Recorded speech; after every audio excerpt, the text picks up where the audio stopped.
Good morning. How you guys doing? Did you enjoy the day off yesterday? No video to watch? I was really hoping to combine wheat today. It's kind of sprinkling, misting, nasty out right now, so it's going to have to clear off and sun come out for us to be able to do any of that, but it's still possible. I know the other day I said that we were done treating beans. Thought we were. And then somebody called me today looking for a box of treated beans, last night. So since I didn't actually get this cleaned up and I ended up having treatment in the hoses and stuff, we're gonna go ahead and treat another box. So that's what I'm working on this morning.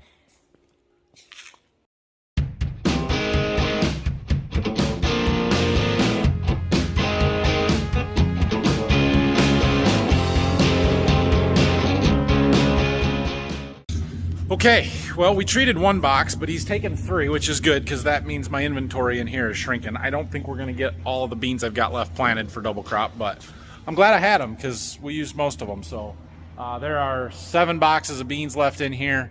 I may plant one more of them if the weather turns good, but things aren't looking real promising. It's been kind of drizzly here for the last hour now, and don't think we're combining wheat today.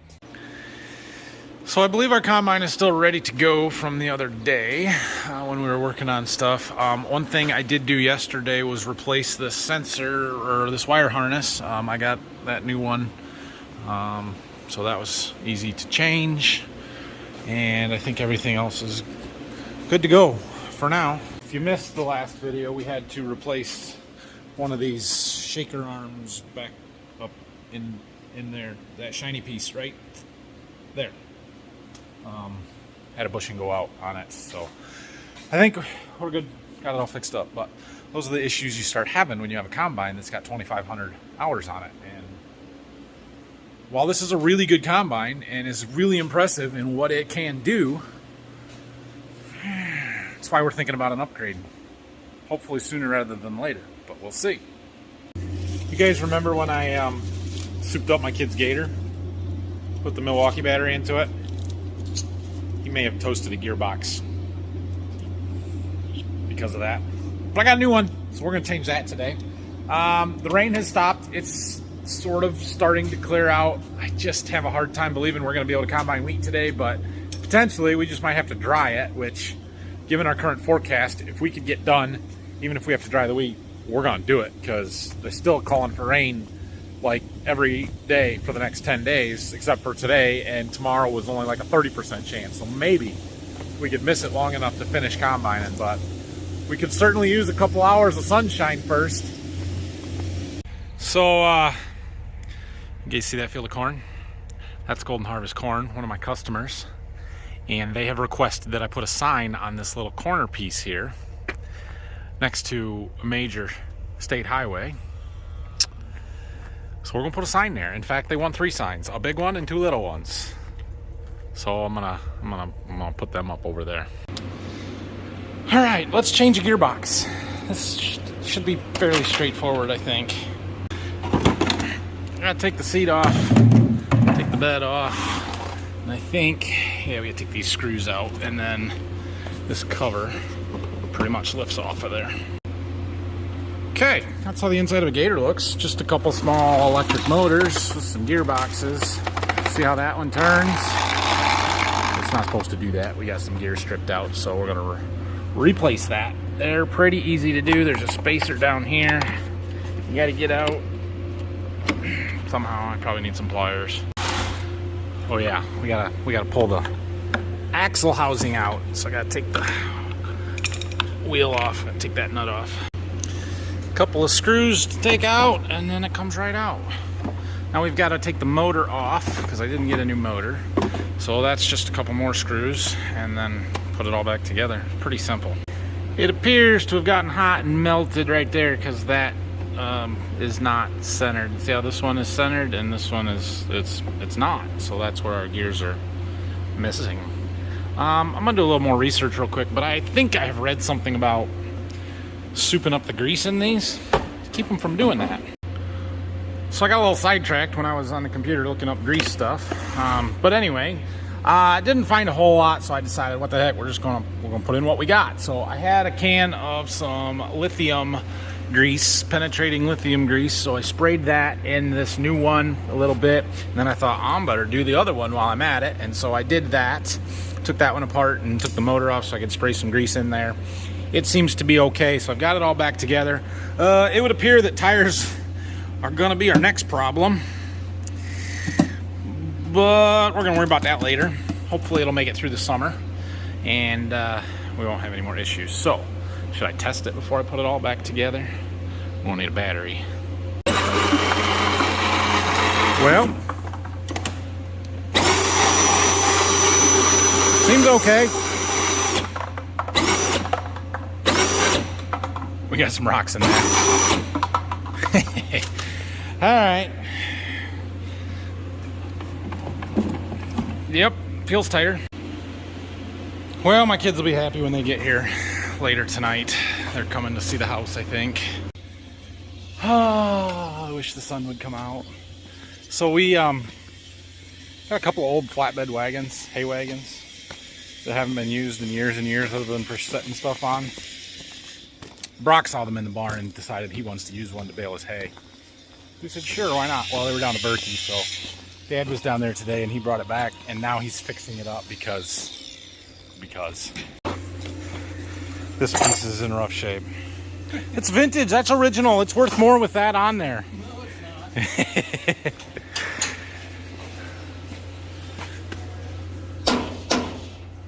Yeah. Steel and everything.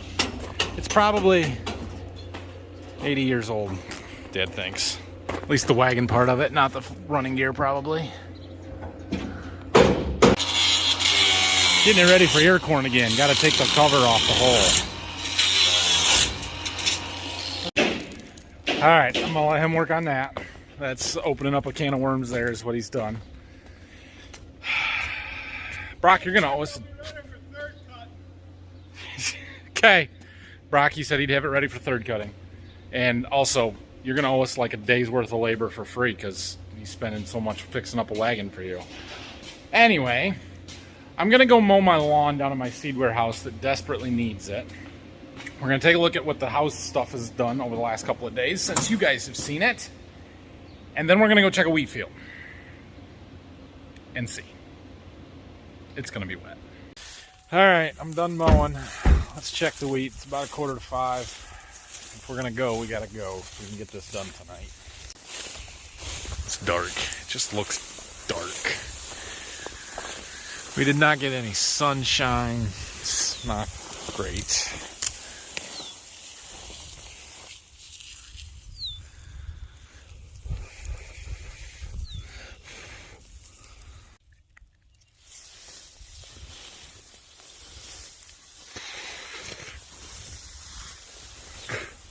Some on the grain cart, all you gotta do is make a couple rounds and you're done. Yep. It's not 20%, but it's not dry. Did you have to turn the four-wheel drive on? To do what? To get out of the field with your pickup. No, we're good. Well, and the ground's not too wet, is it? Double crop bean check. Yeah. They're growing. These were planted on Sunday. It's Friday. They've been up for 2 days. Impressive. This feels like not the smartest thing we've ever done, but let's go combine wheat. I want to get the combine out. I want to run it, but I don't want to do it in the driveway because I'll get crap everywhere. Guess we'll do it in the field. Hopefully everything's back together right, but I think we're okay. I just haven't run it since we made our repairs. Okay, we've got to get the head hooked back up, run stuff, double check, make sure everything's good. Then we'll see if our wheat's dry enough to run it or not. Got the combine running, just trying to listen. I mean, everything should be fine, but you could hear that knocking over here on that shaker arm when we quit the other day. Everything seems a lot better. All looks good.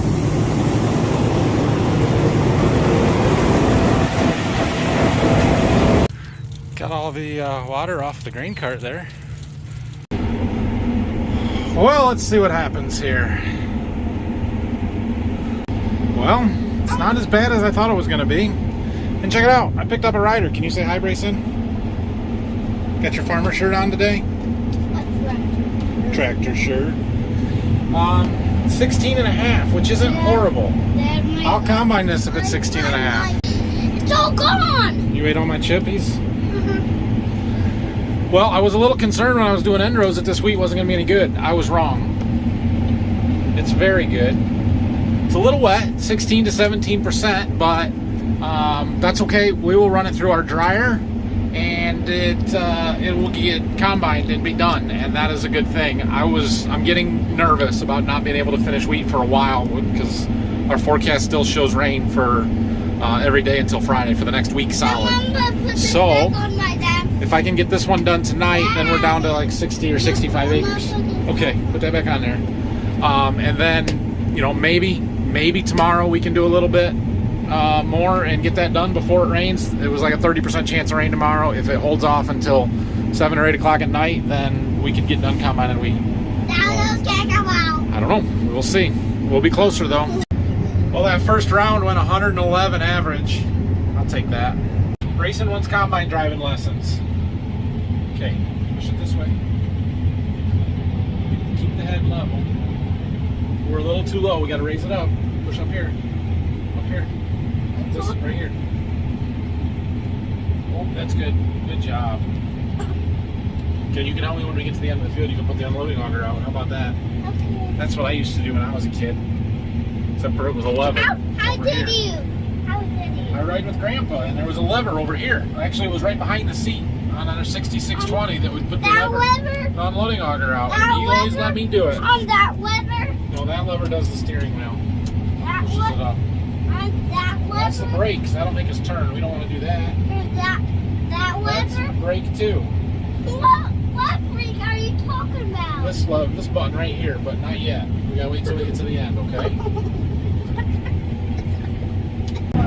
That's the sieve and the chafer one. And what's this? That one's not a button. That's just a blank spot. And what is this one? That one changes the hydroflex pressure. What is this one? That one changes the rotor speed.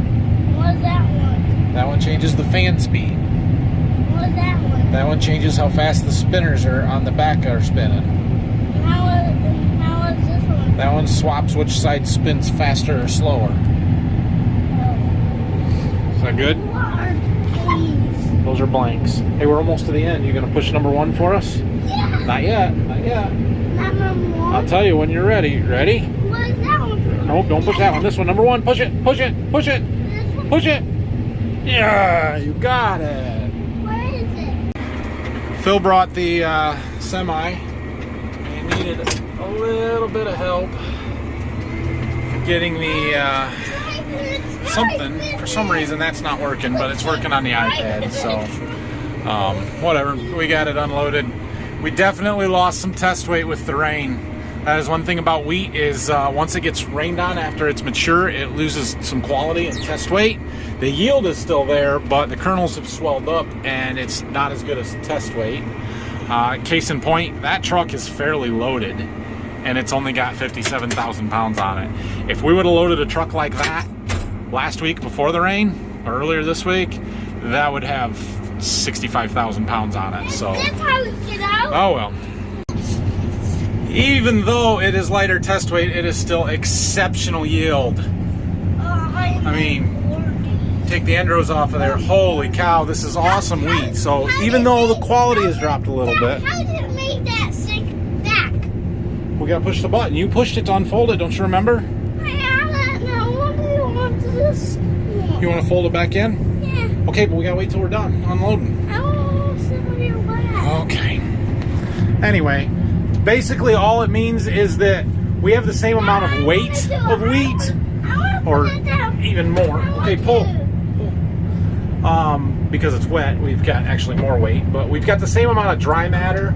We just lost some quality of it, and it takes up more space. It's not as dense. That's what test weight is, a measure of density. So the weight is still there, the bushels are still there, just gonna take more truckloads to get it to town. Body brake. Phil got back with the semi, and so I asked him what the first load tested when he dumped it. He said it was 18.3 or something, and 18.1, but only 54-pound test weight, which, yeah, I knew it was going to be light. So we're going to run it through the dryer. It will pick up a little test weight in the dryer. The dry wheat is heavier, denser than water, so as you remove some water, the wheat picks up test weight. But it's not going to be 60-pound wheat. It might be 57, 56. So the combine does still say it's down in the 15%-ish range. We were about a point or a point and a half to dry, according to that, for this wetter wheat. So it's drying, but I still think it's 17 wheat now, so 16, 17. Well, Grayson had enough of me, so Grandpa came and picked him up. So you guys remember when we flew the drone quite a long time ago, back when this wheat was first heading out, and I had that field with the phosphorus deficiency that was showing up, where we had the streaks from our corn starter from 2 years ago. Basically, the retailer missed part of the field when they were spreading their fall broadcast fertilizer. This is that field, and we're getting to that area. So this is the road, kind of where we're at inside that green circle. There was a little tiny bit right here, and then this is kind of shaped there, and it's these short rows in behind there where they ran out. I'll throw the drone picture up in here again if I can find it right here in the video. But we're just getting to that. Like, we've got a couple more rounds, and we're going to get into that and see what kind of a yield difference we had. I bet it's substantial, especially after that 115 there.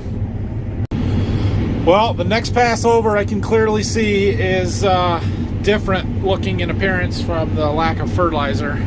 There's a line kind of right there. It's a little bit staggered, and then in the back over there is where they missed the fertilizer. So we're sitting at 105 average right now. Let's see how much this drops. It's not going to be pretty here. There's about 7 and a half acres left here.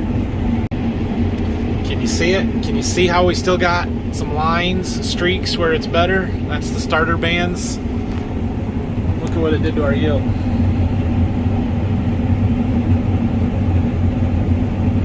$60. That's like half. And then we get this low ground down here next to the wet stuff that the combine does not appreciate this too much at the moment. We're going awfully slow here, but we're getting it. It's wet, it's green, 22%.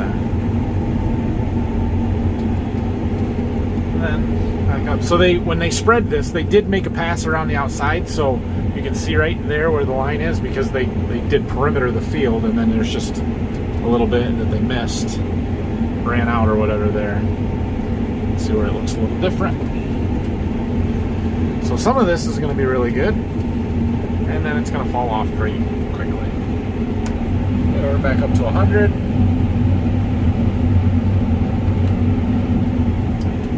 And then as we get off of these ends, back out here into the field, and we'll watch what happens.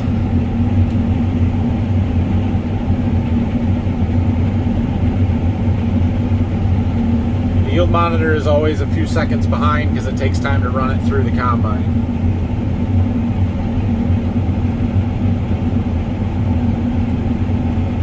Starting to drop.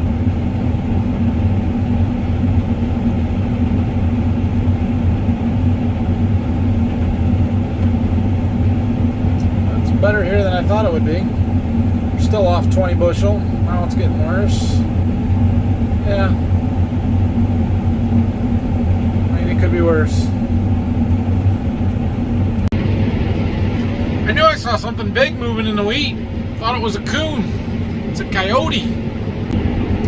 Yeah, look at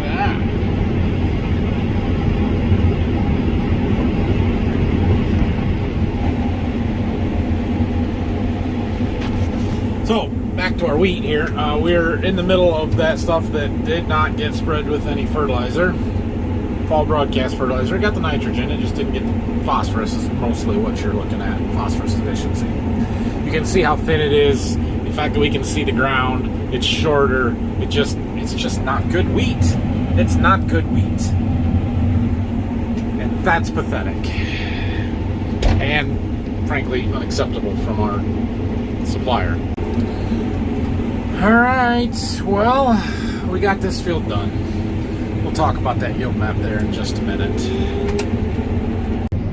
Clearly, you can see what got missed. So that load total, look at that, 75.7. Essentially, that was the majority of this load was stuff that was untreated, and the majority of what was in the field there. The field average was 105 before we started that, so it's pretty reasonable to deduct that we cost ourselves 30 bushel an acre, or the retailer cost us 30 bushel an acre by not spreading the fertilizer there. So, I need to, I'll get this data onto the computer, and I can figure out how many acres were affected there. It's not a lot. We're talking about 3-4 acres maybe, I think, is all it was, the area that didn't get spread. The field average still ended up at almost 102, which is good. That is dang good wheat. This was some of the best wheat we had, except for the spots that didn't get the fertilizer on it, right? So I'm going to present them with this information, but I don't know exactly how we're going to handle it yet. I don't know if I'm okay with it, like, no big deal, don't worry about it, or if I'm going to be a little bit more like, hey, you guys need to make this right, because we hired you to do a job, you didn't do it, and you cost me.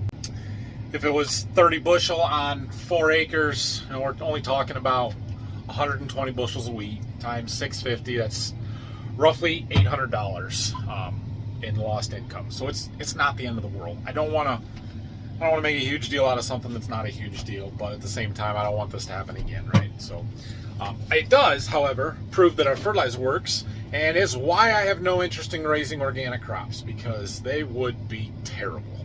So that's why we don't plant organic. But anyway, we're gonna leave the combine stay here for tonight, and Phil's got the grain cart empty. Truck is just about full, so he can take the truck back. I'll take the grain cart back. Tomorrow we're gonna try and finish wheat. Hopefully the rain will hold off and we can do it. We've got what, 65 acres, something like that to do, so it should not take all that long to do it. And if we can get started at 11 o'clock or noon, we may start a little early and try and push it if it looks like there's rain coming later in the afternoon. So we're gonna try real hard, finish wheat harvest tomorrow. We may also try and plant some double crop beans tomorrow. They're gonna try and bale this. I don't know if they're gonna be able to or not, because we got to get some sunshine or it's gonna be too wet and too tough. But maybe, and maybe we can get a few more beans knocked out, and then it can start raining. You okay? He didn't run fast enough. Still in the field. All right, I picked my little buddy up again. He's mad that I left the combine in the field, because we'll get it tomorrow. Anyway, I'm going home. So thanks for watching today. I'm glad we got a little bit more done. Hopefully we'll finish the wheat tomorrow. I looked at the forecast again. They've kind of backed off on the rain for tomorrow. Looks like we've got tomorrow, which is good. So we can finish combining wheat, and hopefully we can finish planting. Well, we're going to finish planting double crop beans. It's just a matter of how much we're going to get done. Whether we plant out the one box that we've got in the planter or put another one in.